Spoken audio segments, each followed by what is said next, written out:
ఇక ఆఖరి రాశి 12వ రాశి మీనరాశి. విశ్వావసునామ సంవత్సరంలో మీనరాశి వారి యొక్క ఫలితాలు ఏ విధంగా ఉన్నాయి గురుగారు? మీనరాశి, ఈ మీనరాశికి వచ్చేప్పటికల్లా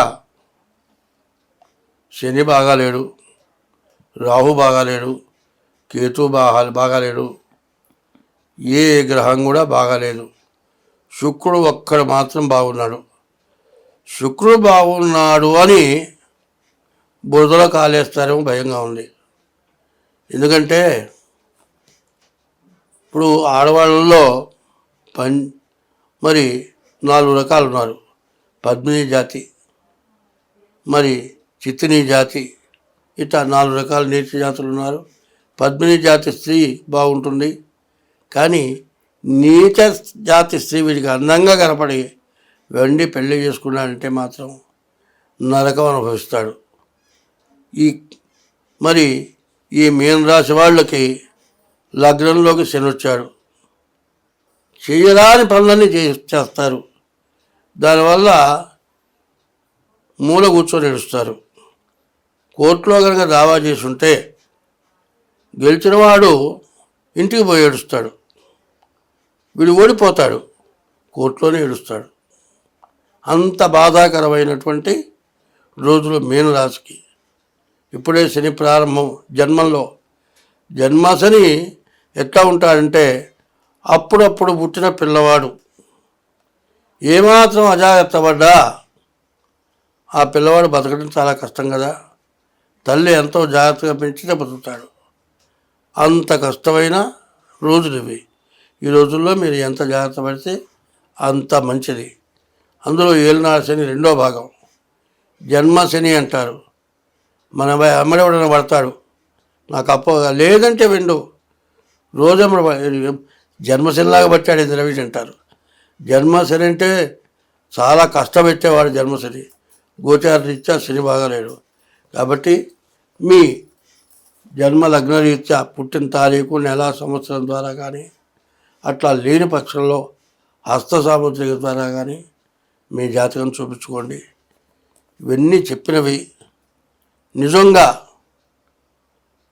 జరగాలా, జరగకుండా ఉండాలా, అది మీ చేతిలో ఉంది. ఎందుకంటే ఒక శ్లోకం చెప్పా, ఏమిటి?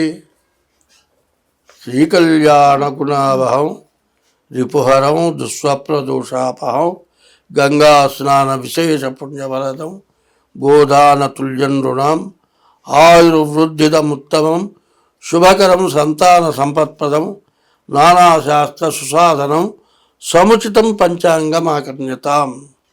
యుగాది రోజున పంచాంగ శ్రవణం, ఇందులో చెప్పిన విధంగా వీరు పంచాంగ శ్రవణం చేస్తే వ్యాధి ఉన్నవాడికి ఎన్ని మందులకైనా ఒక యాంటీబయాటిక్ వాడతాడు. ఆ యాంటీబయాటిక్ ఎట్లా పనిచేస్తుందో మీరు ఈ పంచాంగ శ్రవణం సంవత్సరాది పండగ రోజున దేవుడికి దీపారాధన చేసి వేపూత ప్రసాదం నివేదన పెట్టి ఆ వేపూత ప్రసాదం తీసుకొని ఈ పంచాంగ శ్రవణం చేస్తే ఎటువంటి మహావ్యాధికైనా సరే యాంటీబయాటిక్ ఉంది. ఎయిడ్స్ వ్యాధికి పాము విషం ఉంది తగ్గటానికి. అట్లా ఇప్పుడు వస్తున్న రోగాలకి తేలు విషం పనిచేస్తుంది. ఈ తేలు విషం వైరస్ వల్ల వస్తున్న రోగాలు. ఈ వైరస్ వల్ల వచ్చే రోగాలకి తేలు విషం పనిచేస్తుంది. కాబట్టి అట్లా మీకు మేలు జరగాలి అంటే ముందు పంచాంగ శ్రవణం చేయాలి. పాము జోలు ఇవ్వకూడదు.